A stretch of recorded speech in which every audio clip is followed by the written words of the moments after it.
সন্মানীয় মন্ত্ৰী ৰূপেশ গোৱালা ডাঙৰীয়া, সন্মানীয় বিধায়ক সিদ্ধাৰ্থ ভট্টাচাৰ্যী ডাঙৰীয়া, ৰমেন্দ্ৰ নাৰায়ণ কলিতা ডাঙৰীয়া, অতুল বৰা ডাঙৰীয়া, অসম চৰকাৰৰ মুখ্য সচিব ডক্টৰ ৰবি কোটা ডাঙৰীয়া, অসম পুলিচৰ সঞ্চালক প্ৰধান হৰমিত সিং ডাঙৰীয়া, গৃহ আৰু ৰাজনৈতিক বিভাগৰ আয়ুক্ত সচিব বিশ্বজিৎ পেগু ডাঙৰীয়া, অসমৰ বিভিন্ন প্ৰান্তৰ পৰা নিযুক্তি পত্ৰ সংগ্ৰহ কৰিবলৈ অহা মোৰ অতিকে মৰমৰ যুৱক যুৱতী বন্ধু বান্ধৱীসকল আৰু তেখেতসকলৰ পিতৃ মাতৃ আৰু অভিভাৱকসকল, আজিৰ দিনটো আমাৰ সকলোৰে বাবে এটা আনন্দৰ দিন। মই যোৱা এটা মাহত য'তে মিটিঙলৈকে গৈছোঁ, মোক ল'ৰাবিলাকে সোধে যে মামা এপইণ্টমেণ্ট লেটাৰ কেতিয়া দিব, আৰু মই কৈ আছিলোঁ যে নহয়, আমি ডিচেম্বৰৰ ভিতৰতে দিম, নৱেম্বৰত দিম। আজি আমাৰ এই দিনটো আহি পৰিলে। মই সকলো যুৱক যুৱতীক, আজি ইয়াত নিৰ্বাচিত সকলো যুৱক যুৱতীক মই আন্তৰিক অভিনন্দন আৰু শুভেচ্ছা জনাইছোঁ। আমি এই পৰ্যায়ত আহিবৰ কাৰণে বহু কষ্ট কৰিছোঁ, ৰাতিপুৱা উঠিছোঁ, দৌৰিছোঁ, কষ্ট কৰিছোঁ। কিমান দিনৰ পৰা দৌৰা প্ৰেক্টিছ কৰি আছিলোঁ? 3 বছৰ কোনে কোনে প্ৰেক্টিছ কৰি আছিলে? বাপৰে। আৰু 2 বছৰ?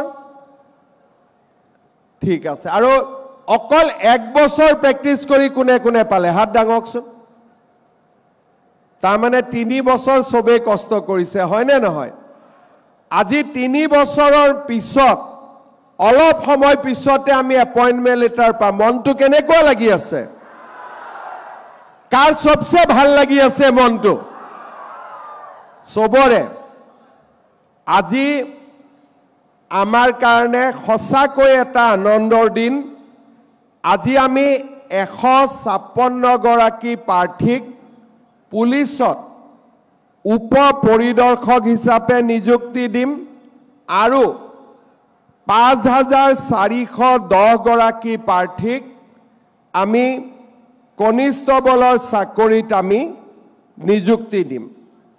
ইয়াতে UB 1571 আৰু AB 2171 অৰ্থাৎ দুইটা লগ লাগিলে আমাৰ 5410 গৰাকী আৰু ইয়াৰ লগতে 252 গৰাকী প্ৰাৰ্থী আমাৰ গৃহ বিভাগৰ বিভিন্ন পদত, চতুৰ্থ বৰ্গৰ পদত আমি নিযুক্তি অলপ সময় পিছতে দিবৰ বাবে সক্ষম হ'ম।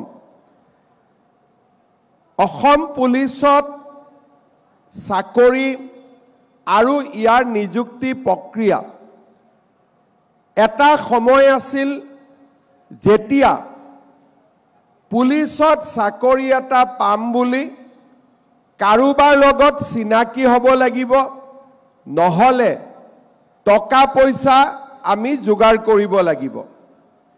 আজি আমি টকা পইচাও দিব নালাগে, কাৰো লগত চিনাকিও হ'ব নালাগে, মাত্ৰ আমি কষ্ট আৰু পৰিশ্ৰম কৰিব লাগে। আজি এই 5000 ল'ৰা ছোৱালী আমাৰ মাজত উপস্থিত আছে। ই আমাক কি বুজাইছে যে আমাৰ অসমত চৰকাৰী চাকৰি পাবৰ কাৰণে কাকো 1 টকাও ঘোষ দিব নালাগে। লাগে নেকি? কোনোবাই 1 টকাও দিছে নেকি চাকৰিৰ কাৰণে?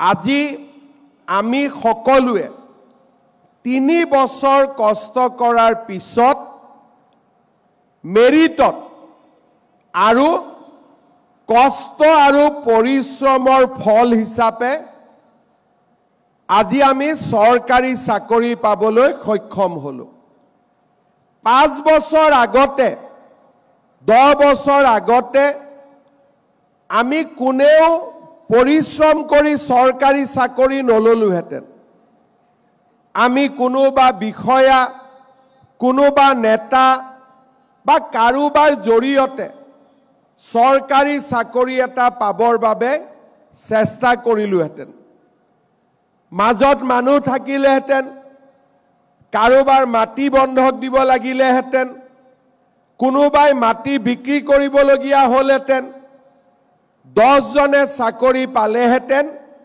100 জনৰ পইচা মাজৰ মানুহে খাই পৰিয়ালটোক ধ্বংসৰ মুখলৈ লৈ গ'লহেঁতেন আজি আমাৰ ৰাজ্যত এটা সম্পূৰ্ণ বেলেগ পৰিৱেশৰ সৃষ্টি হৈছে যোৱা ইলেকশ্যনৰ আগতে মই যেতিয়া অসমৰ প্ৰান্তে প্ৰান্তে ইলেকশ্যনৰ মিটিঙত গৈছিলোঁ মই এটা কথা দেখা পাইছিলোঁ যে আমাৰ যুৱ শক্তিৰ মাজত এটা হতাশাৰ বাতাবৰণ আছে চৰকাৰী চাকৰি পাবৰ কাৰণে টকা লাগে পঢ়ি লাভ কি হ'ব ভাল ৰাস্তাত থাকিলে লাভ কি হ'ব এই কথা চিন্তা কৰি বহু যুৱক যুৱতী বিপথে পৰিচালিত হৈছিল কোনোবাই ড্ৰাগছ আৰু মদৰ প্ৰতি আসক্তি হৈছিল কোনোবাই জীৱনত একো নহব বুলি কৰ্ণাটক অন্ধ্ৰ প্ৰদেশত সিকিউৰিটি গাৰ্ডৰ কাম কৰিবলৈ আমাৰ অসমৰ পৰা গুচি গৈছিল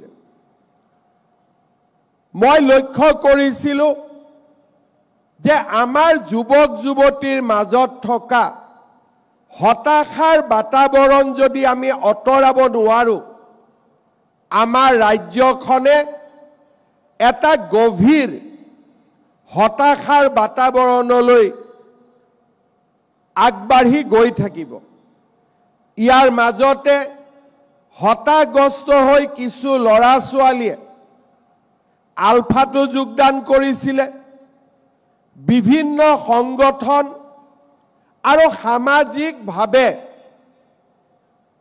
আমি সমাজে ভাল নোপোৱা কামবিলাকৰ লগতো জড়িত হৈ পৰিছিল ইলেকশ্যনৰ সময়ত মই মোৰ কোনো সতীৰ্থৰ লগত আলোচনা নকৰাকৈ এইবিলাক দেখি মই ঘোষণা কৰিছিলোঁ যে আমাৰ চৰকাৰ আহিলে আমি 1 লাখ চৰকাৰী চাকৰি দিম 2 লাখ ল'ৰা ছোৱালীক আত্মসংস্থাপনৰ সুবিধা দিম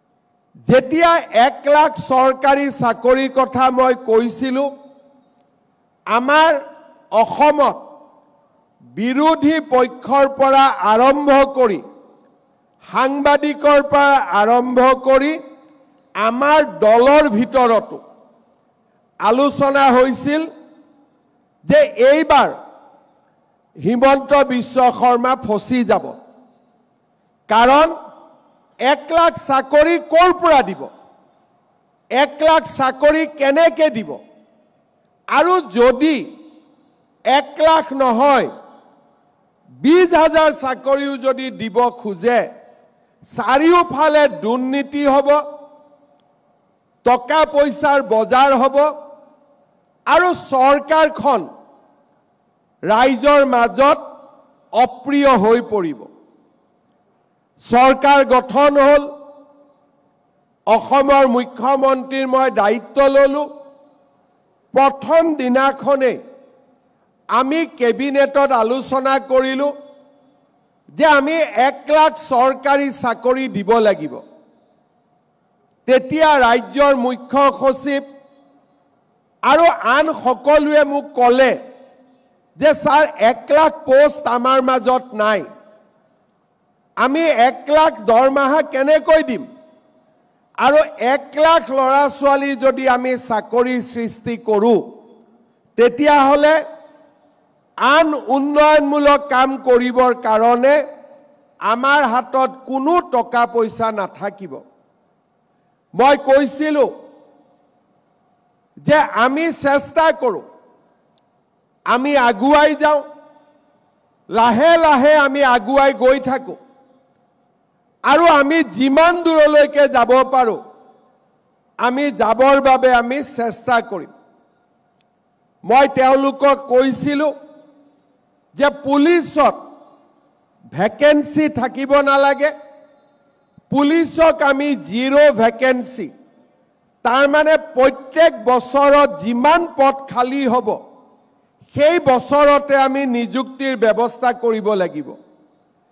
এডুকেশ্যন ডিপাৰ্টমেণ্টত ভেকেন্সি থাকিব নালাগিব, হেল্থ ডিপাৰ্টমেণ্টত ভেকেন্সি থাকিব নালাগিব, আৰু মই পুলিচক কৈছিলোঁ যে নতুনকৈ 4টা কমাণ্ডো বেটেলিয়ন কৰক, এটা ফৰেষ্ট বেটেলিয়ন কৰক, কাৰণ অসমত আৰক্ষীৰ প্ৰয়োজন আছে।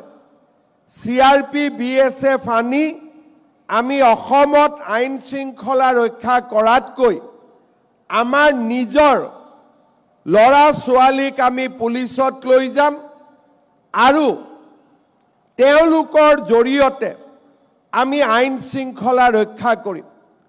লগতে মই তেতিয়া DGPক কৈছিলোঁ যে যদি এবাৰ আমি নিকা নিযুক্তি দিব পাৰোঁ, ল'ৰা ছোৱালীবিলাকে দৌৰিব আৰম্ভ কৰিব, পৰিশ্ৰম আৰম্ভ কৰিব, আৰু অসম পুলিচৰ লগে লগে আমাৰ ল'ৰা ছোৱালীয়ে CRP BSF সেনা বাহিনী অগ্নিবীৰৰ বাবেও নিজক সাজু কৰিব।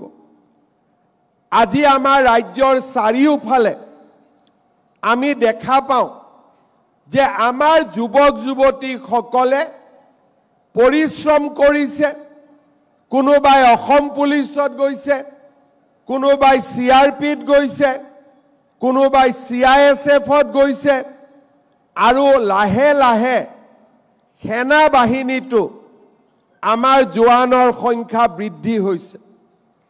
বিধানসভাত আমাৰ বিৰোধীসকলে মোক উপলুঙা কৰিছিলে যে 1 লাখ চাকৰি হ'লে নাম ঠিকনাবোৰ আপুনি আমাক দিব।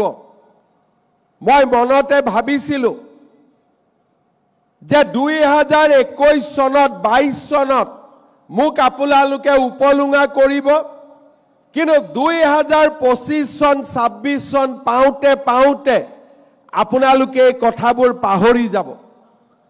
আজি মই গৌৰৱেৰে সৈতে ক'ব খোজো যে আমি 1 লাখ চাকৰি দিম বুলি কৈছিলোঁ, এতিয়ালৈকে আমি 1,35,000 ল'ৰা ছোৱালীক আমি চাকৰি দিলোঁ,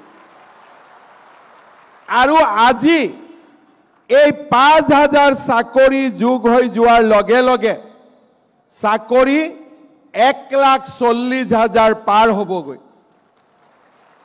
আৰু আজি আমি গৌৰৱেৰে সৈতে ক'ব পাৰোঁ যে ভাৰতৰ ভিতৰত অসম এনেকুৱা এখন ৰাজ্য য'ত চাকৰি পাবলৈ 1 টকাও কাকো ঘোষ দিব নালাগে, তামোল পাণ এখনো খুৱাব নালাগে, মাত্ৰ পৰিশ্ৰম আৰু কষ্টৰ মাজেৰে আজি আমি চৰকাৰী চাকৰি পাব পাৰোঁ। আৰক্ষীৰ পৰা মেজিষ্ট্ৰেটলৈ, আৰক্ষীৰ পৰা শিক্ষকলৈ, আৰক্ষীৰ পৰা কৃষি বিষয়া ডক্টৰলৈ চৰকাৰী চাকৰিৰ নামত আমি এটকাও কাকো ঘোষ দিব নালাগে। আজি আমি চাকৰি পাইছোঁ, আজি আমি চাকৰি পোৱা যুৱকসকল যুৱতীসকল আমাক দেখা পায় আৰু আন 10 জনে পৰিশ্ৰম কৰিবলৈ শিকিব। কেইটামান দিন আগত মই ক্ষেত্ৰীলৈ গৈছিলোঁ, ইয়াত আছে 2জন ল'ৰাই পুলিচত চাকৰি পাইছে আৰু 15 জনক দৌৰোৱা প্ৰেক্টিছ কৰাই আছে যে অহাবাৰ বাকীসকলেও পাব লাগিব। তাৰ মানে আমাৰ গাঁৱৰ সফল প্ৰাৰ্থীসকলে আজি 10 জন ল'ৰাক অনুপ্ৰাণিত কৰিব পাৰে। আপোনালোক আজি এজন এজন আদৰ্শ যুৱক যুৱতীলৈ ৰূপান্তৰ হৈছে। কাৰণ যোৱা 3 বছৰত আপোনালোকৰ কোনেও মদ খাম তাক চিন্তা কৰা নাই, কোনেও বেয়া ৰাস্তাত যাম তাক চিন্তা কৰা নাই। ৰাতিপুৱা 4টা বজাতে টোপনিৰ পৰা উঠি মাত্ৰ ফিল্ডত দৌৰি আছে যে আমি পুলিচত চাকৰি এটা পাব লাগিব। আমাৰ গাঁৱৰ পৰিৱেশবিলাক ভাল হৈছে। এতিয়া গাঁৱত গ'লে মোক ল'ৰা ছোৱালীয়ে কয়, গুৱাহাটীৰ পৰা আমি অনুভৱ কৰিব নোৱাৰো গাঁৱৰ সমাজত অহা পৰিৱৰ্তন। মোক ল'ৰা ছোৱালীয়ে কয়, মামা ষ্টেডিয়াম লাগে। মই সুধো, তই বাবা খেলিবি নেকি? বোলে নহয় মামা, পুলিচৰ কাৰণে দৌৰিব আমাক ষ্টেডিয়াম লাগে। আজি গাঁৱত আমাৰ বিশ্বাস এটা নতুন পৰম্পৰালৈ পৰিণত হৈছে। অসমত এতিয়া কোনেও ভাবিবও নোৱাৰে যে চাকৰিৰ কাৰণে মামা থাকালৈকে কোনোবাই 1 টকা ল'ব সাহ কৰিব। আজি এই পৰিৱৰ্তিত পৰিৱেশত আমি এখন নতুন অসমৰ সপোন দেখোঁ। মই ৰাজ্যৰ মুখ্য সচিব আৰু সঞ্চালক প্ৰধান ডাঙৰীয়া ইয়াত উপস্থিত আছে। এতিয়াও আমি দেখা 2-এটা সমস্যাৰ কথা মই অৱগত কৰিব খোজো। আমি যেতিয়া বিনামূলীয়া পৰিশ্ৰম কষ্টৰ মাজেৰে ল'ৰা ছোৱালীবিলাকক চৰকাৰী চাকৰিত পঠাই দিওঁ, ট্ৰেজাৰীলৈকে গৈ NPSৰ নম্বৰটো ল'বৰ কাৰণে তেওঁলোকে ঘোষ দিব লাগে। 200, 250, 300, 400 টকা ঘোষ দিব লাগে। প্ৰথম দৰমহাটো ল'বৰ কাৰণে তেওঁলোকে কাৰোবাক 2 টকা ঘোষ দিব লাগে। মই আমাৰ প্ৰত্যেকজন ল'ৰা ছোৱালীক অনুৰোধ কৰিম, আমি 1 টকা দি চাকৰি পোৱা নাই আৰু আগলৈও কাকো 1 টকাও আমি ঘোষ নিদিওঁ। আৰু কোনোবাই যদি 1 টকাও ল'ব খোজে আপোনালোকে মোক জনাব আৰু আমি নিশ্চিত কৰিম DGP চিফ সেক্ৰেটাৰী সকলোৱে যে চাকৰি লোৱাৰ আগতো পইচা দিয়া নাই, চাকৰি লোৱাৰ পিছতো আমি কাকো টকা নিদিওঁ। ই আমাৰ প্ৰতিজ্ঞা হ'ব লাগিব। পোষ্টিং দিওঁতেও আমি চেষ্টা কৰিছোঁ যাতে আপোনালোকে ট্ৰেন্সফাৰ বিচাৰিবলগীয়া নহয়। হয় ঘৰৰ জিলাত নহলে ঘৰৰ ওচৰৰ জিলাত আমি যিমান পাৰো চেষ্টা কৰিছোঁ। 90 জনৰ চেষ্টাত আমি সফল হৈছোঁ। 10 জনক আমি আজি হয়তো কৰিব পৰা নাই, কিন্তু কেইদিনমান পিছত আজিকালি আমি নতুন নিয়ম কৰিছোঁ। চৰকাৰৰ চাকৰিৰ বদলীকৰণৰ সুবিধাৰ বাবেও আমি স্বাগত সতীৰ্থ বুলি এটা পোৰ্টেল কৰিছোঁ, যাতে আমি নিজৰ ভিতৰতে ট্ৰান্সফাৰবোৰ কৰি থাকিব পাৰোঁ, কাৰো ওচৰত যাব নালাগে। যোৱাবাৰ আমি একেদিনাই 16,000 ল'ৰা ছোৱালীৰ আমি ট্ৰান্সফাৰ পোষ্টিং কৰিছোঁ। কোনো অফিচত যাবলগীয়া হোৱা নাই পোৰ্টেলৰ জৰিয়তে। এইবাৰো আমি পুলিচত চাকৰি দিওঁতে চেষ্টা কৰিছোঁ যাতে ছোৱালীবিলাকেও হোম ডিষ্ট্ৰিক্ট পাওক, ল'ৰাবিলাকেও হোম ডিষ্ট্ৰিক্ট নাপালেও কাষৰ জিলাখনত অন্তত চাকৰি পোৱাৰ সুবিধা পাওক। আমি চেষ্টা কৰিছোঁ কাৰণ আমি এখন নতুন অসম বিচাৰোঁ।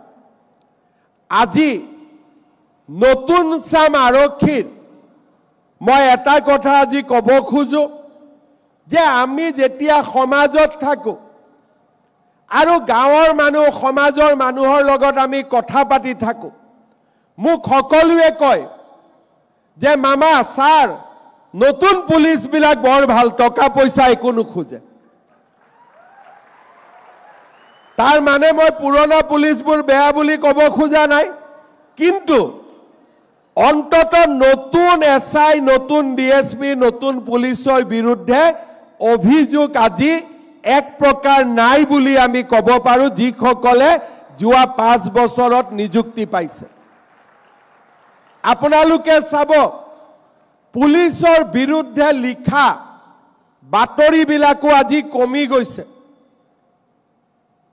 আৰু এটা কথা সকলোৱে মনত ৰাখিব পুলিশৰ কাম দুখিয়াৰ বিৰুদ্ধে লাঠি চলোৱা নহয় পুলিশৰ কাম হৈছে অপৰাধীৰ পিঠিত ডাণ্ডা চলোৱা অপৰাধীৰ পিঠিত ডাণ্ডা চলোৱা দুখিয়া মানুহৰ নহয় আগত এসাম পুলিশ আছিল ৰিক্সালা পালে পিঠিত লাঠি মাৰে কিন্তু আমাৰ ইয়াত গোট খোৱা বহুতৰ দেউতাই নিজে ৰিক্সা চালায় আগতে বজাৰত তৰকাৰী বিক্ৰী কৰা মানুহজনক লাঠি চলায় আজি মই আপোনালোকক দেউতা মাক লৈ আহিব কিয় কৈছিলো কাৰণ আপোনালোকৰ দেউতায়ো তৰকাৰী বিক্ৰী কৰে আজি বহুতে গাঁৱৰ খেতিয়কজন থানাত আহিলে বেয়া ব্যৱহাৰ কৰে আজি মই আপোনালোকৰ দেউতা মাক কিয় লৈ আহিব কৈছিলো কাৰণ আপোনালোকৰ দেউতা মায়ো খেতি কৰে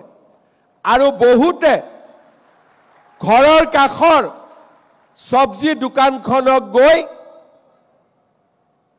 10 টকা 20 টকা 100 টকা খুজে আৰু দেউতাই ঘৰত গৈ কেনেকে দুখ কৰে তাক আপোনালোকে নিজে বুজে আজি আপোনালোকৰ দেউতাজন ইয়াত সাক্ষী হৈ আছে আমি কাৰ ঔৰসত জন্মিছো দুখিয়া দৰিদ্ৰ মধ্যবিত্ত পৰিয়ালত আজি অসমত মন্ত্ৰী এমএলএৰ খুলখালিয়েকে চাকৰি নাপায় আজি আমাৰ অসমত মন্ত্ৰী এমএলএ লৰা ছোৱালীয়ে চাকৰি নাপায় আজি আমাৰ অসমত ৰিক্সা চালকৰ লৰা তৰকাৰী বেপাৰী লৰা ঠেলা চালকৰ লৰা কৃষকৰ লৰাই আজি চৰকাৰী চাকৰি পায় আমাৰ দায়িত্ব যিখন সমাজৰ পৰা আহিছো যিখন সমাজৰ লগত দৰিদ্ৰতাৰ সৈতে যুঁজি 3 বছৰ কষ্ট কৰি আমি আজি পুলিশ হ'ব পাৰিছো আমি যেন সদায় মনত সেই সকল দৰিদ্ৰ মধ্যবিত্ত লোকৰ প্ৰতি সন্মান ৰাখো কাৰণ তেওঁলোকৰ চকুত আমি আমাৰ দেউতাক দেখা পাব লাগিব তেওঁলোকৰ চকুত আমি আমাৰ মাক দেখা পাব লাগিব আৰু সেই কাৰণে আজি আমাৰ অসমত পৰিৱৰ্তন হৈছে 10% 20% কৰবাত যদি বেলেগ ৰাস্তাত গৈছে আমি তেওঁলোকক কেনেকৈ ঘূৰাই আনিম তাৰো আমি চিন্তা কৰি থাকো মাজে মাজে আপোনালোকে দেখে যে আমাৰ অফিচাৰ বিলাক দুই এজনৰ ঘৰত পুলিশ যায় 1 কোটি 2 কোটি টকা ধৰিও লৈ আহে আৰু দুই এজনে টকা লওঁতে ধৰোতে তেওঁলোক গ্ৰেপ্তাৰো হয় আজিকালি সেইকাৰণে টকা নগদ নলয় গুগল পেত লৈ লয় কিন্তু তেওঁলোকে বুজি নাপায় যে গুগল পেত ললে বেছি প্ৰমাণ হৈ থাকে টকাটো নিজৰ একাউণ্টতে যায় আৰু গুগল পেত টকা ললে অফিচাৰ সকলৰ কাৰণে বেছি সহজ কাৰ একাউণ্টত কিমান টকা গল আজিকালি এনেকুৱাও দুই এজন আছে যোনে নিজৰ ড্ৰাইভাৰৰ একাউণ্টত টকা লয় নিজৰ লগত থকা এজন দুজনৰ একাউণ্টত টকা লয় কিন্তু আমি এটা কথা জানো যে যেনেকে যি নকৰক কিয় আমি সেই সকল ব্যক্তিৰ ঘৰত এদিন নহয় এদিন আমি উপস্থিত হমেই কাৰণ আমি অসমত এই ধৰণৰ টকা পইচাৰ খেলা আমি শেষ কৰিব খুজিছো যোৱা 5 বছৰত আমি সফল হৈছো নহলে এই 1,35,000 দুখীয়া ঘৰৰ লৰা ছোৱালীয়ে কেতিয়াও চাকৰি নাপালেহেঁতেন আজি আমাৰ কাৰণে এটা আনন্দৰ দিন স্মৰণীয় দিন মই সকলোকে আকৌ এবাৰ শুভেচ্ছা জনাম আৰু আজি ঘৰত গৈ নিজৰ ভাইটি ভণ্টিক সকলোৱে ক'ব লাগিব যে আজি আমি এপইণ্টমেণ্ট লৈ আহিলো আৰু অহা 2 দিনত মামাই নতুন এডভাৰটাইজ দিব গতিকে আমি দৌৰা কাম চলাই থাকিব লাগে অহা আজি গল কালি গল পৰহি দিনাখন আমি আকৌ 5,000 পোষ্টৰ আমি এডভাৰটাইজ মুকলি কৰি দিম তাৰ মানে অসমত নিযুক্তি চলিয়ে থাকিব আজি আমি পালো ঘৰত গয়ে ভাইটিক কম যে আজিৰ পৰা তই দৌৰিব আৰম্ভ কৰ কাৰণ এডভাৰটাইজ আৰম্ভ হৈ গলেই আমাৰ বন্ধুসকলক কম যিসকলে নোপোৱা বুলি দুখ কৰি আছে যে তহঁতি চিন্তা কৰিব নালাগে আকৌ পোষ্ট ওলালে আকৌ চেষ্টা কৰিব লাগে আৰু অহাবাৰ ইলেকশ্যনৰ পিছতো 1 লাখ গৈ 2 লাখ পাই যাবগৈ আৰু কিমান আগুৱাই যাবতো চিন্তাই নাই আমাৰ সুবিধা ওলাইয়ে থাকিব আৰু তাৰ কাৰণে আমি সকলোৱে পৰিশ্ৰম কৰি থাকিব লাগিব আৰু সকলোৱে নিজৰ দায়িত্ব সুন্দৰভাৱে পালন কৰি থাকিব লাগিব আজি আমি অলপ ভাল কৰি কথা পাতিছো যেতিয়া ইউনিফৰ্ম পিন্ধিম মোক লগ পালে ডাঙৰ অফিচাৰ বিলাকে কথা পাতিব নিদিব কব পুলিচৰ ডিসিপ্লিন আছে হসা কথা কাৰণ আৰক্ষী ডিসিপ্লিন আৰু শৃংখলাৰ ওপৰত চলে ইয়াৰ পৰা গৈ আমি ট্ৰেইনিং লম আমাৰ লাচিত বৰফুকন পুলিচ একাডেমীত আমাৰ ট্ৰেইনিং হ'ব এসআই সকল নেপাত যাব লাচিত বৰফুকন পুলিচ একাডেমীটো যাব আজিৰ পৰা আমাৰ জীৱনলৈ পৰিৱৰ্তন আহিব কাৰণ আজিৰ পৰা আমি ইউনিফৰ্ম পিন্ধিম আজিৰ পৰা নালাগে 10 তাৰিখে জয়েন কৰিলে হ'ব ঠিক আছে কোন তাৰিখে জয়েন কৰিব লাগে মই কৈ দিছো এইকেইটা দিন 3-4টা দিন এসপ্তাহ আমি ফুৰ্তি কৰিব পাৰো 10 তাৰিখৰ পিছত নিজৰ গৃহ জিলাত আমি প্ৰথমতে জয়েন কৰিম তাতে আমাৰ স্বাস্থ্য পৰীক্ষা হ'ব আৰু তাৰ পিছত আমি সুন্দৰ কৰি যত আমাৰ পোষ্টিং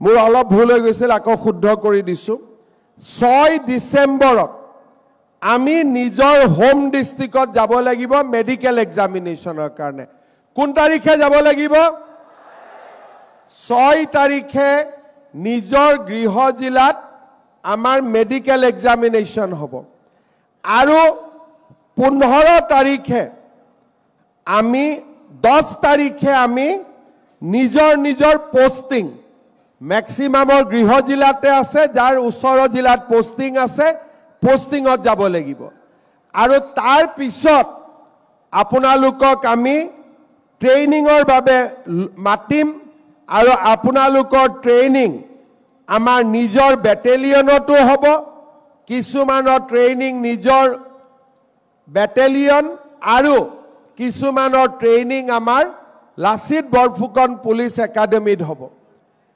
কষ্ট কৰি আমি ট্ৰেইনিং কৰাৰ পিছত আমাৰ পাসিং আউট প্যাৰেড হ'ব আৰু পাসিং আউট প্যাৰেডৰ পিছত আমি আমাৰ কৰ্তব্যৰ পথত আমাৰ যাত্ৰা আৰম্ভ কৰিম তাৰ মানে 6 তাৰিখলৈকে আমি সিভিলিয়ান আজি 3 4 5 6 এই কেদিনে হাতত আছে 6 তাৰিখৰ পৰা কিন্তু আমি এটা ডিসিপ্লিনৰ মাজত সোমাই যাম আৰু আজি অসম পুলিচে শৃংখলাবদ্ধতা পাৰদৰ্শিতা আৰু গোচৰৰ অনুসন্ধান এই গোটেই বিলাকৰ ক্ষেত্ৰত আজি আমি বহুত আগবাঢ়ি গৈছো যোৱা 7 দিন আগতে ভাৰত চৰকাৰৰ গৃহ মন্ত্ৰালয়লৈ তেওঁলোকে ৰেংকিং কৰিছিল আৰু নিউ ক্ৰিমিনেল ল ইনভেষ্টিগেশ্যনত তেওঁলোকে কৈছিল যে অসম ভাৰতৰ ভিতৰতে 1 নম্বৰ ৰাজ্য যোনে নতুন পুলিচ আইন মতে আটাইতকৈ বেছি ভাল কাম কৰিব পাৰিছে আজি আমি যোৱা 5টা বছৰত বহুবিলাক কাম আমাৰ আৰক্ষীত হৈছে গোচৰৰ সংখ্যা 1,21,000ৰ পৰা 50,000লৈ হ্ৰাস পাইছে নিষ্পত্তি নোহোৱা গোচৰ 1,33,000ৰ পৰা 14,000 কমিছে চাৰ্জশ্বিট 67%লৈকে গৈ পাইছে আৰু মহিলাৰ বিৰুদ্ধে গোচৰ 26,000ৰ পৰা মহিলাৰ বিৰুদ্ধে সংগঠিত অপৰাধৰ গোচৰ 26,352ৰ পৰা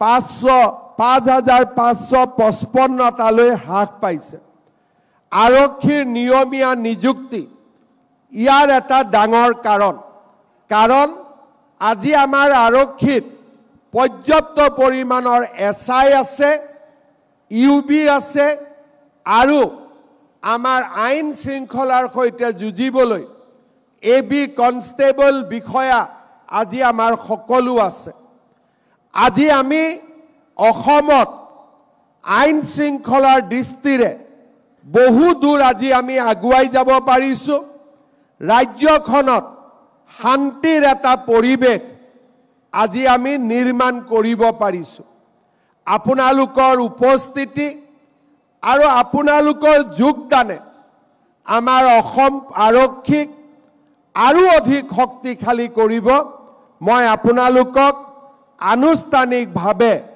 অসম আৰক্ষীলৈ স্বাগতম জনাইছোঁ আপোনালোকক অসম আৰক্ষীলৈ আদৰণি জনাইছোঁ আজি আমি চাহ জনজাতিৰ 3% আৰক্ষণত নিৰ্বাচিত জোৱানসকলক এপইণ্টমেণ্ট লেটাৰৰ বাবে মতা নাই 8 তাৰিখে তেওঁলোকক আমি সুকীয়াকৈ এপইণ্টমেণ্ট লেটাৰ দিম আৰু 10 তাৰিখে আপোনালোকৰ লগতে তেওঁলোকে একেলগে যোগদান কৰিব যিসকলে আজি ইয়াতে আহিছে কোনোবাই যদি তেওঁলোকৰ হয়তো এপইণ্টমেণ্ট লেটাৰখন নোলাব তেওঁলোকে 8 তাৰিখলৈকে অপেক্ষা কৰিব এতিয়া মই দুটা অনুৰোধ কৰিম কোনোবা ল'ৰা ছোৱালীৰ ঘৰত যদি আমি অৰুণোদয় পাই আছিলোঁ আমি নিজে নিজে অৰুণোদয়ৰ পৰা আঁতৰি আহিম হ'ব ঘৰত যেহেতু চাকৰি হৈছে এতিয়া আমাক আৰু অৰুণোদয় নালাগে হ'বনে নহ'ব কোনে কোনে পাই আছিল অৰুণোদয় কাৰ কাৰ ঘৰত আছিল অৰুণোদয় ঠিক আছে চৰকাৰী কৰ্মচাৰীৰ ঘৰত অৰুণোদয় নাথাকে সেই কাৰণে আপোনালোকে অৰুণোদয় লোৱাৰ পৰা আপোনালোক নিজে বিৰত থাকিব দ্বিতীয়তে আজিৰ পৰা আমাৰ এটা নতুন কৰ্মযাত্ৰা আৰম্ভ হ'ব পুলিচ মানে চ্যালেঞ্জৰ কাম পুলিচে মাজে মাজে বিপদৰ লগতো মুখামুখি হয় চাকৰি পোৱাৰ আগতে যোগদান কৰাৰ আগতে ঘৰৰ নামঘৰ মন্দিৰত আপোনালোকে সেৱা কৰি আহিব যাতে ভগৱানে আপোনালোকক গোটেই জীৱনজোৰা আশীৰ্বাদ দি থাকে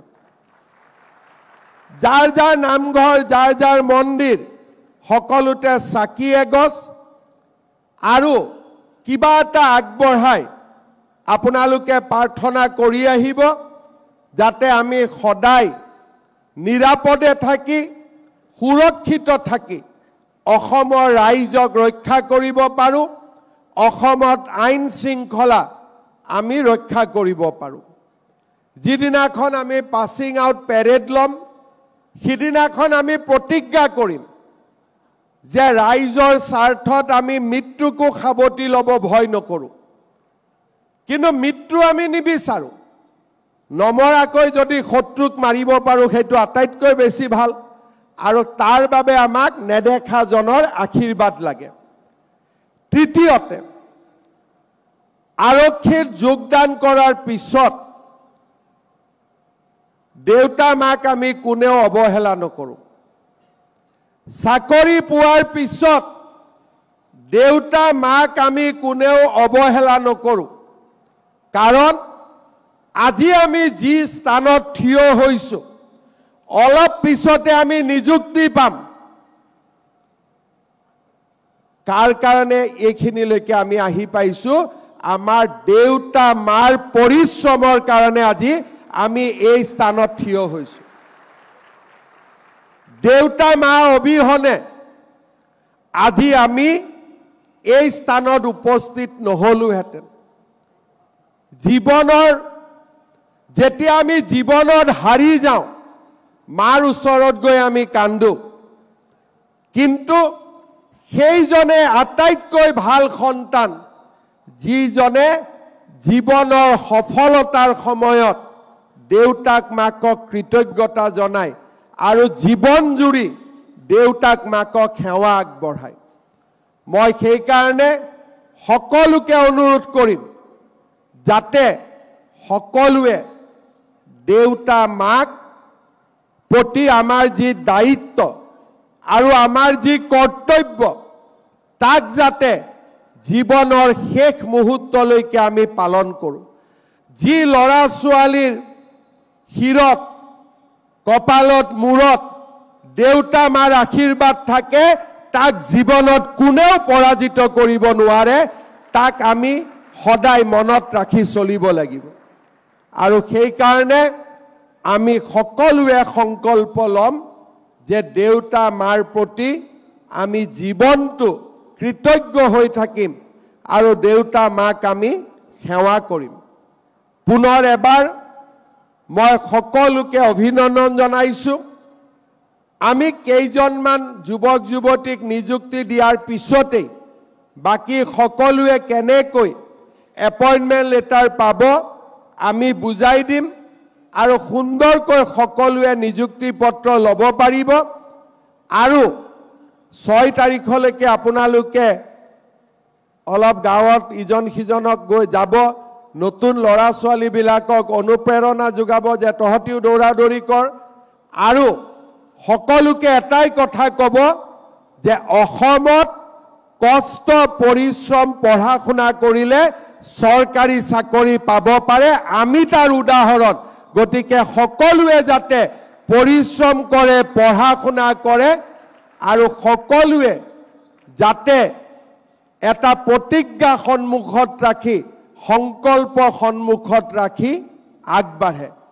পুনৰ এবাৰ সকলোকে মই অভিনন্দন জনালোঁ, সকলোকে মোৰ মৰম আৰু শুভেচ্ছা জনালোঁ। আমি লগ পায়ে থাকিম। সকলোকে অসম আৰক্ষীৰ পৰিয়াললৈ স্বাগতম জনালোঁ। আৰু যিসকল অফিচাৰ, ডিপাৰ্টমেণ্ট সকলোৱে কষ্ট কৰি আমাক এই পৰ্যায়লৈ লৈ আহিলে, আমি সকলোকে ধন্যবাদ আৰু কৃতজ্ঞতা জনালোঁ। মোৰ লগত সকলোৱে আকৌ এবাৰ ক'ব, ভাৰত মাতা কি, ভাৰত মাতা কি, জয় আই অসম, জয় আই অসম। বহুত বহুত ধন্যবাদ। জয় হিন্দ, বন্দে মাতৰম। ধন্যবাদ মহাশয়। আপোনাৰ দূৰদৃষ্টি সম্পন্ন মাৰ্গদৰ্শনত অসম আৰক্ষী আৰু সামগ্ৰিকভাৱে গৃহ বিভাগত বহুতো গুৰুত্বপূৰ্ণ আৰু ফলপ্ৰসূ পদক্ষেপ লোৱা হৈছে। এয়া নিশ্চিতভাৱে অনুকৰণীয়। শ্ৰদ্ধেয় সুধীবৃন্দ, এতিয়া মঞ্চত 11 গৰাকী প্ৰাৰ্থীক আনুষ্ঠানিকভাৱে নিযুক্তি পত্ৰ প্ৰদান কৰা হ'ব। মই মাননীয় মুখ্যমন্ত্ৰী মহোদয়ক এই কাৰ্য সম্পন্ন কৰিবলৈ অনুৰোধ জনাইছোঁ। প্ৰথমে মই শ্ৰীমতী মেঘালী দলেক অসম আৰক্ষীৰ আনামড ব্ৰাঞ্চৰ ছাব ইন্সপেক্টৰ পদৰ নিযুক্তি পত্ৰ গ্ৰহণৰ বাবে আগবাঢ়ি আহিবলৈ অনুৰোধ জনাইছোঁ।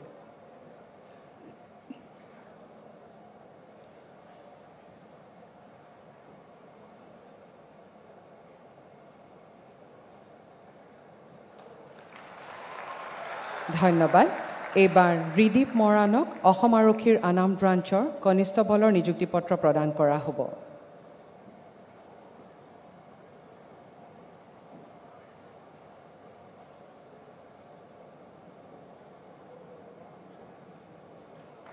ধন্যবাদ। এইবাৰ নুৰ চাহিম হকক অসম আৰক্ষীৰে আনাম ব্ৰাঞ্চৰে কনিষ্টবলৰ নিযুক্তি পত্ৰ গ্ৰহণ কৰিবলৈ আগবাঢ়ি আহিবলৈ অনুৰোধ জনাইছোঁ। ধন্যবাদ। এইবাৰ গীতা লামাক অসম আৰক্ষীৰ আৰ্মড ব্ৰাঞ্চৰ কনিষ্টবল পদৰ নিযুক্তি পত্ৰ গ্ৰহণৰ বাবে আগবাঢ়ি আহিবলৈ অনুৰোধ জনাইছোঁ।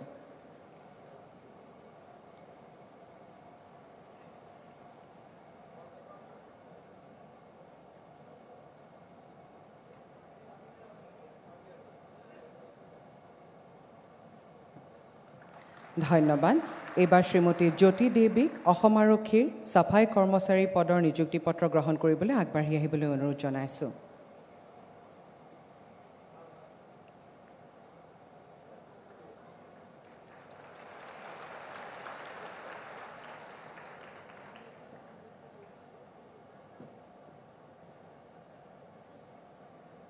ধন্যবাদ। এইবাৰ অভিনাশ চেতিয়াক আছাম পুলিচ ৰেডিঅ' অৰ্গেনাইজেশ্যনৰ কনিষ্টবলৰ নিযুক্তি পত্ৰ প্ৰদান কৰা হ'ব। ধন্যবাদ। এইবাৰ director general of civil defence and home গাৰ্ডছৰ হাবিলদাৰ পদৰ বাবে বিকাশ টুমুঙক আগবাঢ়ি আহিবলৈ অনুৰোধ জনাইছোঁ। ধন্যবাদ। এইবাৰ শ্ৰী পাওজামং চাংচানক ফায়াৰ এণ্ড এমাৰ্জেঞ্চি ছাৰ্ভিচৰ আপতকালীন উদ্ধাৰকাৰী পদৰ বাবে নিযুক্তি পত্ৰ গ্ৰহণ কৰিবলৈ আগবাঢ়ি আহিবলৈ অনুৰোধ জনাইছোঁ। ধন্যবাদ। এইবাৰ শ্ৰী বিনাদ নাৰ্জাৰীক ডিৰেক্টৰেট অফ ফৰেনচিক ছায়েন্সেছত চাফাই কৰ্মচাৰী নিযুক্তি পত্ৰ প্ৰদান কৰা হ'ব। ধন্যবাদ। এইবাৰ শ্ৰীমতী ববিতা হাজৰিকাক জেল বিভাগৰ শিক্ষক পদৰ নিযুক্তি পত্ৰ প্ৰদান কৰা হ'ব।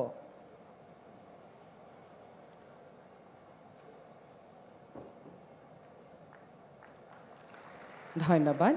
এইবাৰ শ্ৰী শ্যামল চৰকাৰক অসম আৰক্ষীৰ আনাম ব্ৰাঞ্চৰ কনিষ্টবল পদৰ নিযুক্তি পত্ৰ প্ৰদান কৰা হ'ব।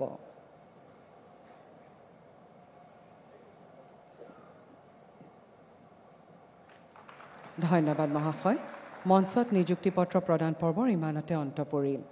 শ্ৰদ্ধেয় সুধীবৃন্দ, আমি আজিৰ অনুষ্ঠানৰ অন্তিম পৰ্যায়ত উপনীত হৈছোহি। বহুমূলীয়া উপস্থিতি আৰু অংশগ্ৰহণেৰে আমাক কৃতাৰ্থ কৰাৰ বাবে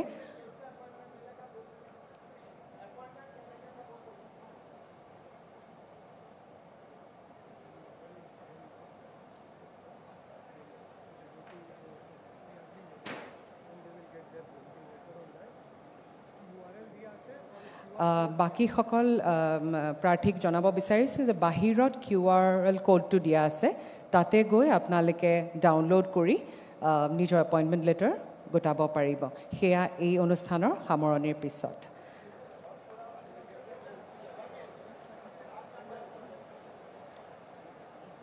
ভালকৈ শুনিব ভাইটি ভণ্টিসকল, ইয়াত পোষ্টাৰ লগা আছে, তাত ৱেবছাইটটো আপুনি সবে জানে, SLPRB ৱেবছাইটতে এপ্লাই কৰিছিলে, তাতে পোষ্টিং অৰ্ডাৰ পাব। লগত ইয়াত QR কোড আছে, QR কোড স্কেন কৰিলে আপুনি আপোনাৰ পোষ্টিং অৰ্ডাৰটো পাই যাব। তাত আপুনি বাটনটো পাব, যিটো এপইণ্টমেণ্ট আপুনি পাইছে, যিটো কেটেগৰীত পাইছে, তাৰ ওপৰত ক্লিক কৰিলে আপুনি ডাউনলোড কৰিব পাৰিব। তাত পঢ়ি পেলাই নিজৰ হোম ডিষ্ট্ৰিক্টত যাব, যেনেকৈ মাননীয় মুখ্যমন্ত্ৰী সাহেবে বুজাইছে, তাত গৈ ভেৰিফিকেশ্যন কৰাব। সো ৱেবছাইটত সব পাই যাব। SLPRB ৱেবছাইট সবে চিনি পায়তো, তাতে আপোনাৰ পোষ্টিং অৰ্ডাৰটো পাই যাব। ধন্যবাদ। ধন্যবাদ মহাশয়। বহুমূলীয়া উপস্থিতি আৰু অংশগ্ৰহণেৰে আমাক কৃতাৰ্থ কৰাৰ বাবে মাননীয় মুখ্যমন্ত্ৰী মহোদয়লৈ আমাৰ আন্তৰিক কৃতজ্ঞতা যাচিছোঁ। মাননীয় মন্ত্ৰী আৰু মঞ্চত উপবিষ্ট আন গণ্যমান্য ব্যক্তিসকল সহিতে উপস্থিত শ্ৰদ্ধাভাজন ৰাইজ, প্ৰচাৰ মাধ্যমৰ সদস্যবৃন্দ, নৱনিযুক্তসকল আৰু অনুষ্ঠানৰ সফল আয়োজনত জড়িত সকলোকে আমাৰ আন্তৰিক কৃতজ্ঞতা যাচিছোঁ। এতিয়া ৰাষ্ট্ৰীয় সংগীতেৰে অনুষ্ঠান সামৰি